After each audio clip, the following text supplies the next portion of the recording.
Okay, you know the feeling. You have this amazing idea, maybe a total game changer for your team. You bring it to your boss, and crickets. It just fizzles out. Well, today, we're going to break down a really simple framework to make sure your great ideas actually get heard and, more importantly, get acted on. So here's the big idea you need to wrap your head around. Just think of your boss as a radio station. They're broadcasting on a very, very specific frequency, and they can only really hear the messages that are tuned in correctly.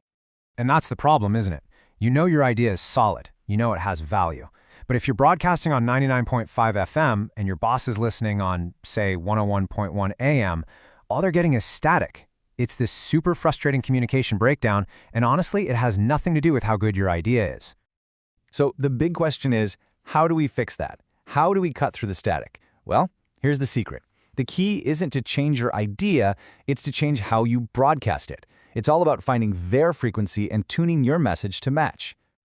This is the crucial shift in thinking. See, most of us, we just broadcast on whatever frequency we prefer, no matter who's listening. But getting heard isn't about talking louder. It's about learning to listen first so you can decode the specific channel your boss is already tuned into. And you know what the best part is? You don't have to guess. Your manager is constantly giving you clues about their preferred station. I'm talking about the way they write emails, the questions they ask in meetings, what they focus on. It's all information. You just have to know what you're looking for. And that brings us to the core of this whole thing. Using those clues, we can pretty much identify 4 main channels that managers operate on. Now, a boss can definitely be a blend of these, but they almost always have a default, a go-to channel. Your job is to figure out that main one. So let's break them down. All right, first up, we have the bullet point boss. You probably know this type. This manager is all about speed, efficiency, and just getting straight to the point. They are busy, they are direct, and they have zero time for fluff. They are tuned in to what we'll call the results channel. They care about one thing and one thing only: outcomes. What's the result? How does this get us from point A to point B?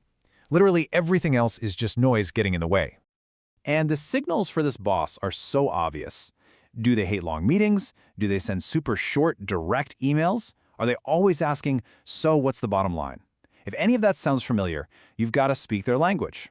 Lead with the conclusion, not with the whole story of how you got there. Use bullet points, not long paragraphs. Just give them the outcome. Okay, let's switch stations. Next up is Channel 2, the big picture boss. Now, this manager isn't so focused on the what of today. They're obsessed with the why of tomorrow. These are the visionaries, always thinking 3 moves ahead. They're tuned in to the vision channel. They really need to understand how your idea fits into the larger mission, the grand plan.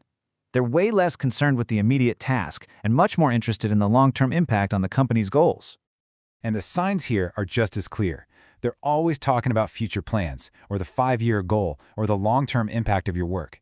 So for them, you have to connect your idea to that bigger picture.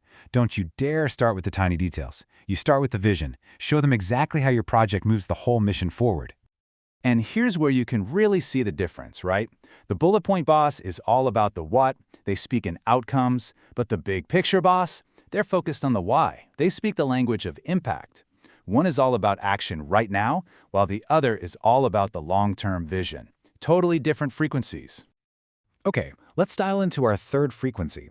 If your boss seems to run purely on logic, data, and a clear process, you might be dealing with the checklist boss. For them, they need to see the work before they can ever believe in the idea. This boss is tuned into the evidence channel.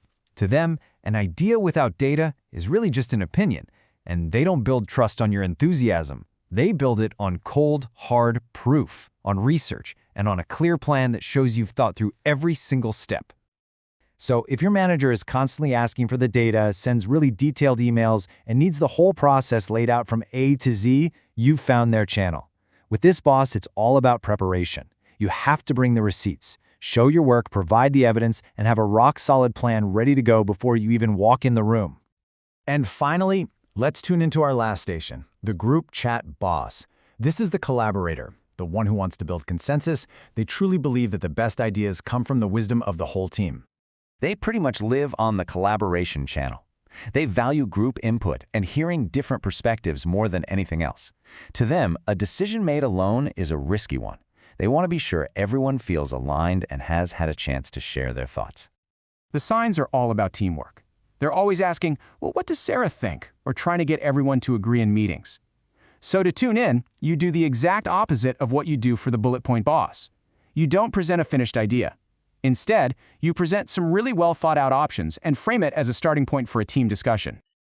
Okay, so we've gone through the 4 channels. But the real question is, how do you actually use this tomorrow morning at work?